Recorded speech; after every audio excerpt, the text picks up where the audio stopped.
कार्तिक मास के महात्म्य में अध्याय 8 को देखते हैं। नारद जी बोले, अब मैं कार्तिक मास के उद्यापन का वर्णन करता हूं, जो सब पापों का नाश करने वाला है। व्रत का पालन करने वाला मनुष्य कार्तिक शुक्ला एकादशी को व्रत की पूर्ति और भगवान विष्णु की प्रीति के लिए उद्यापन करे। तुलसी के ऊपर एक सुंदर मंडप बनवाएं, उसे केले के खंभे से संयुक्त करके नाना प्रकार की धातुओं से उसकी विचित्र शोभा बढ़ावें। मंडप के चारों ओर दीपकों की श्रेणी सुंदर ढंग से सजाकर रखें। उस मंडप में सुंदर बंधनवारों से सुशोभित 4 दरवाजे बनवाएं और उन्हें फूलों से तथा चमड़ से सुसज्जित करें। द्वारों पर पृथक पृथक मिट्टी के द्वारपाल बनाकर उनकी पूजा करें। उनके नाम इस प्रकार हैं: जय, विजय, चंड, प्रचंड, नंद, सुनंद, कुमुद और कुमुदाक्ष। उन्हें चारों दरवाजों पर 2-2 के क्रम में स्थापित कर भक्तिपूर्वक पूजन करें। तुलसी के जड़ के समीप 4 रंगों से सुशोभित सर्वतोभद्र मंडल बनावें और उसके ऊपर पूर्ण पत्र तथा पंचरत्न से संयुक्त कलश की स्थापना करें। कलश के ऊपर शंख, चक्र, गदाधारी भगवान विष्णु का पूजन करें।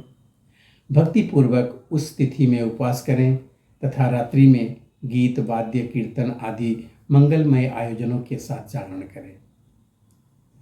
जो भगवान विष्णु के लिए जागरण करते समय भक्तिपूर्वक भगवत संबंधी पदों का गान करते हैं, वे सैकड़ों जन्मों की पाप राशि से मुक्त हो जाते हैं। जो मनुष्य भगवान के निमित्त जागरण करके रात्रि भर भगवान का कीर्तन करते हैं, उनको असंख्य गोदान का फल मिलता है। जो मनुष्य भगवान की मूर्ति के सामने नृत्य गान करते हैं, उनके अनेक जन्मों के एकत्रित पाप नष्ट हो जाते हैं। जो भगवान के सम्मुख बैठकर कीर्तन करते हैं और बंसी आदि बजाकर भगवत भक्तों को प्रसन्न करते हैं तथा भक्ति से रात्रि भर जागरण करते हैं, उन्हें करोड़ों तीर्थ करने का फल मिलता है। उसके बाद पूर्णिमासी में एक सपत्नीक ब्राह्मण को निमंत्रित करें।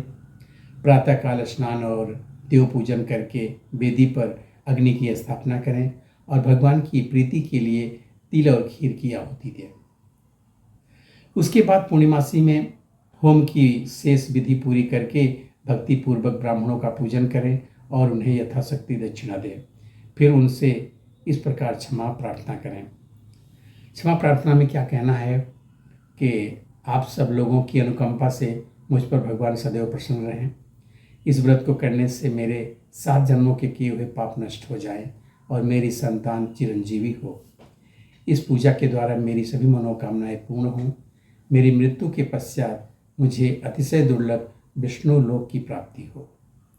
पूजा की समस्त वस्तुओं के साथ गाय को भी गुरु को दान में दें।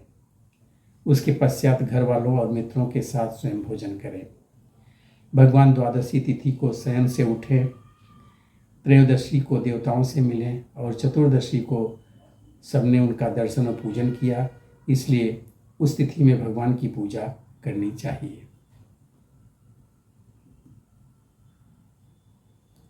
गुरु की आज्ञा से भगवान विष्णु की सुवर्णमयी प्रतिमा का पूजन करें।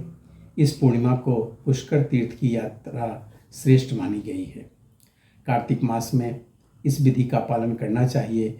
जो इस प्रकार कार्तिक के व्रत का पालन करते हैं, वह धन्य और पूजनीय हैं। उन्हें उत्तम फल की प्राप्ति होती है। जो भगवान विष्णु की भक्ति में तत्पर हों, कार्तिक में व्रत का पालन करते हैं, उनके शरीर में स्थित सभी पाप तत्काल नष्ट हो जाते हैं। जो श्रद्धापूर्वक कार्तिक के उद्यापन का महात्म्य सुनता है अथवा सुनाता है, वो भगवान विष्णु का सायुज्य प्राप्त करता है। जय जय श्री हरि, जय जय श्री हरि।